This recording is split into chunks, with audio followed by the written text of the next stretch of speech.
5 अगस्त का दिन बहुत से लोगों के लिए कुछ बड़ा ही जज्बाती सा दिन होगा। यानी आर या पार का दिन होगा। सियासी तौर पर शायद ये समझा जा रहा होगा, कुछ जगहों पर कुछ लोग ये समझ रहे होंगे कि बस कल का जो एहतजाज है वो कामयाब हो जाए तो तहरीक इंसाफ जो है वो पासा पलट देगी। फ़िलहाल तो ऐसा कुछ नज़र नहीं आ रहा और तहरीक इंसाफ के लिए भी ये एक बड़ा अहम दिन है कि तहरीक इंसाफ अपने आप को सिस्टम में वापस लाने के लिए एक ज़ाब्ते के अंदर रहते हुए अपने एहतजाज को अंजाम दे। और यकीन कीजिए कि जो मौजूदा हुकूमत है ना, इसको एक आँख नहीं भाएगा अगर तहरीक इंसाफ बिल्कुल पुरअमन एहतजाज करे, अपनी हुदूद के अंदर रहते हुए एहतजाज करे। और इसीलिए जो वुज़रा हैं इस हुकूमत के, उनके तुंज़ो तेज़ बयानात और बिल्कुल इस तरह के बयानात हैं कि जैसे चढ़ाया जा रहा हो तहरीक इंसाफ को और उनको प्रोवोक किया जा रहा हो। तो प्रोवोक नहीं होना तहरीक इंसाफ को, बिल्कुल कल का वो एहतजाज करें, क्योंकि ख़ित्ते की सूरत हाल बदल रही है, इंटरनेशनल सूरत हाल बदल रही है और उसमें पाकिस्तान एक बहुत अहम प्लेयर के तौर पर अब सामने आ रहा है। ख़ास तौर पर यह हालिया जो पाकिस्तान और भारत के दरमियान कशीदगी थी, जो एक जंग हुई, इसके बाद पाकिस्तान का तासुर पूरी तरीके से तब्दील हो चुका है और ये बहुत अच्छा एक माहौल बन गया है पाकिस्तान के लिए कि पाकिस्तान इसमें तरक्की करे।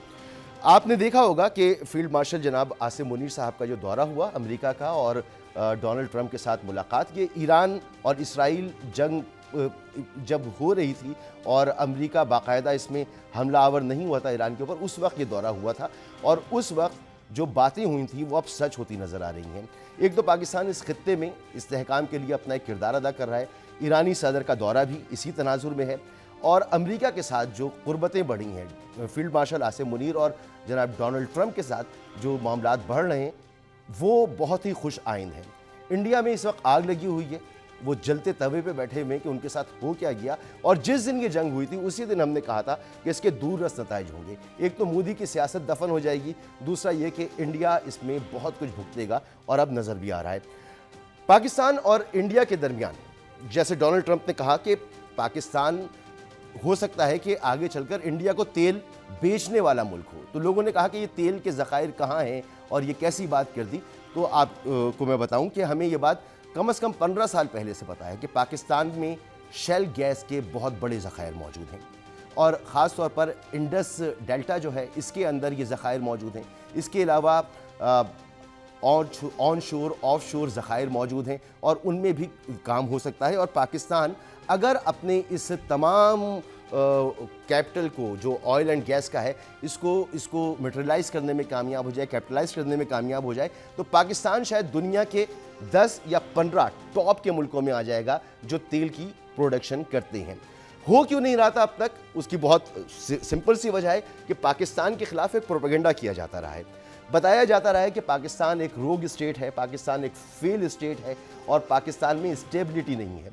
ये जो ऑयल एंड गैस के मामलात होते हैं इसमें बहुत बड़ी इन्वेस्टमेंट चाहिए होती है और इस इन्वेस्टमेंट के लिए कंपनियां तैयार नहीं होती थी कि कहीं उनकी इन्वेस्टमेंट डूब ना जाए, पाकिस्तान में कोई खुदा न खास्ता कोई ऐसे हालात ना पैदा हो जाएं कि मुल्क डिस्टेबल हो जाए। लेकिन ये इंडिया के साथ जो जंग थी इसने दुनिया के इन खदशात को पूरी तरह से तब्दील करके रख दिया है, ख़त्म कर दिया है। अब पाकिस्तान के लिए जो मसाइल हैं, दो अहम मसाइल हैं। एक तो जो इंसर्जेंसी है पाकिस्तान के अंदर, दुश्मन ममालिक जो पाकिस्तान के अंदर इसको डिस्टेबल करने की कोशिश कर रहे हैं, तो वो कोई इतना बड़ा ख़तरा नहीं है और उसमें भी पाकिस्तान और अमेरिका के दरमियान अब ताउन बढ़ रहा है। और दूसरा मसला पाकिस्तान के अंदर सियासी अदम इस्तेहकाम का मसला है। पाकिस्तान का क्या स्कोप है ऑयल एंड गैस में अगर मैं आपको जल्दी से बताऊं तो पाकिस्तान में 105 trillion cubic feet shell gas के ज़खायर मौजूद हैं और 9.1 बिलियन बैरल शेल ऑयल जो है माफ़ कीजिएगा वो भी हासिल किया जा सकता है। और पाकिस्तान अमेरिका के साथ ताउन जब बढ़ता है पाकिस्तान और अमेरिका का, तो बहुत मुमकिन है कि पाकिस्तान अपने इस हदफ को हासिल कर ले और ये पाकिस्तान के लिए बहुत अच्छा होगा।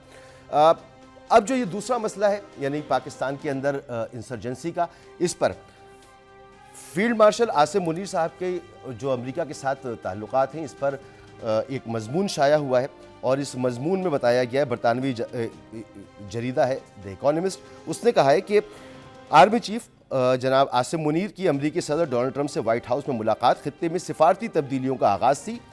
मजमून में फील्ड मार्शल आसिम मुनीर की आलमी सतह पर सिफारती कोशिशों को सूदमंद करार देते हुए कहा गया है कि अमरीका और पाकिस्तान के ताल्लुकात में नई गर्मजोशी और अमरीका के भारत से मुतालिक पॉलिसी में तब्दीली इस कामयाबी की मिसालें हैं। जबकि फील्ड मार्शल का कश्मीर से मुतालिक ठोस मौक़िफ़ और ट्रंप की जानिब से भारत पर टैरिफ का निफाज भी इस कामयाबी की कड़ियाँ हैं। पाकिस्तान मशरिक़ वुस्ता की पॉलिसी जो है वो उसमें अमरीका का साथ देगा और जो यहाँ पर तब्दीलियाँ आनी हैं उसमें अहम किरदार होगा पाकिस्तान का, ख़ास तौर पर ईरान और अमरीका के साथ जो ब्रिज का एक किरदार अदा करने वाला है पाकिस्तान। अब पाकिस्तान को इस इंसर्जेंसी से लड़ने के लिए अमरीका बख्तरबंद गाड़ियाँ और नाइट विजन चश्मे फ़रोख्त करने की भी बात कर रहा है, यानी इधर भी पाकिस्तान की मदद होगी। तो पाकिस्तान एक अच्छे माहौल में दाखिल हो चुका है। अब मसला बना, अब रह गया सियासी इस्तेहकाम का। तो कल तहरीक इंसाफ एक एहतजाज करने जा रही है और जो हुकूमती वुज़रा हैं वो जो बयानात दे रहे हैं मैं आपको सुनाता हूँ। डॉक्टर माफ़ कीजिएगा जनाब अता तारड़ साहब ने जो ये ज़रा वो सुनिए। 9 मई के वाक़यात हमने तो नहीं किए, आज आपकी कन्विक्शन 1.25 साल बाद हुई है। आपने जो हमले किए सारे चेहरे शनाख्त किए जा सकते हैं, कौन से इंसाफ का कत्ल है। 9 मई को आपने शोहदा की यादगारों को मस्मार किया, आपने 9 मई को कैप्टन कर्नल शेर खान के मुजस्मे को जमीन पे गिरा के ठुड्डे मारे। तो 9 मई का जवाब हमने देना है। 9 मई किया था तो भुगतना तो पड़ेगा। 9 मई की ना कौम से माफी मांगी, मनसूबा बंदी के तहत हमला किया।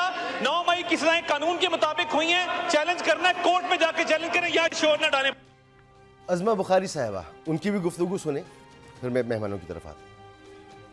26 नवंबर 2024 को भी फाइनल कॉल का ऐलान हुआ था, जब ये खुद दुम दबा के जो है वो सारे भाग गए। अब 1 मार्च में भी एहतजाज का ऐलान किया गया था, कोई नहीं निकला, कैंसिल करना पड़ा। उसके बाद 9 अप्रैल को इनकी हुकूमत खत्म होने के 3 साल का जो है वो एहतजाज करने का ऐलान हुआ, वो भी कैंसिल करना पड़ा।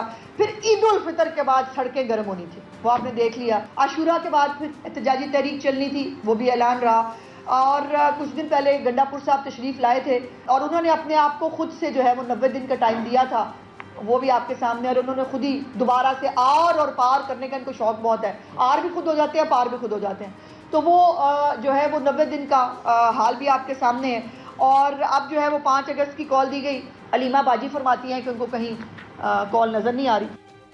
तो हुकूमती वुज़रा प्रोवोक भी करेंगे, उनको अच्छा नहीं लगेगा कि तहरीक इंसाफ जो है वो पुरअमन एहतजाज करे, लेकिन तहरीक इंसाफ को पुरअमन एहतजाज करना चाहिए।